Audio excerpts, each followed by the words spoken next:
Army chief کی طرف سے ہو آر یو کے بعد پیش خدمت ہے ہارڈ اسٹیٹ، نئی اسپیچ.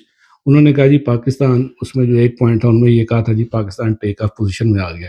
اب کون سی ٹیک آف کیا پاکستان نے؟ کسی ڈپارٹمنٹ میں ٹیک آف کیا نا سر. آپ اپنے اسپیچ کیا تو آپ اس میں بتائیں بھی تو صحیح. زرداری اور شریف کو لا کر دنیا کے کرپٹ ترین جانے پہچانے لوگ وہ اس ملک کو ٹیک آف کریں گے اس کی،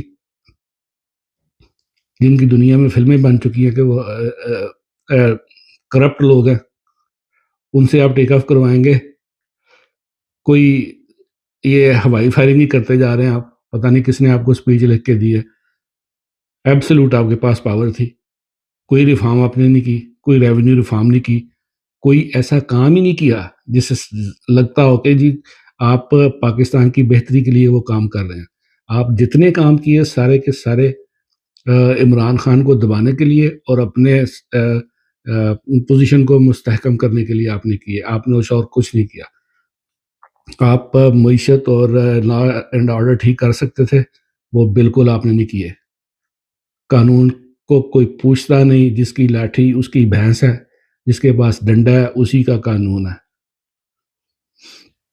معیشت +6 سے -6 میں آ گئی. ایکسپورٹ کی بجائے آپ نے بندے ہی ایکسپورٹ کر دیے.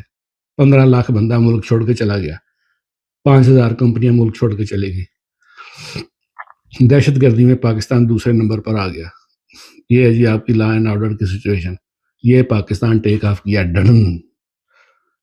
لا قانونیت کا ہر طرف راج ہے. عدلیہ کے فیصلے کو لوگ، اسپیشلی آپ کے لوگ، جوتے کی نوک پر لکھتے ہیں. معیشت +6 سے مائنس میں آ گئی. امپورٹ کم ہو گئی.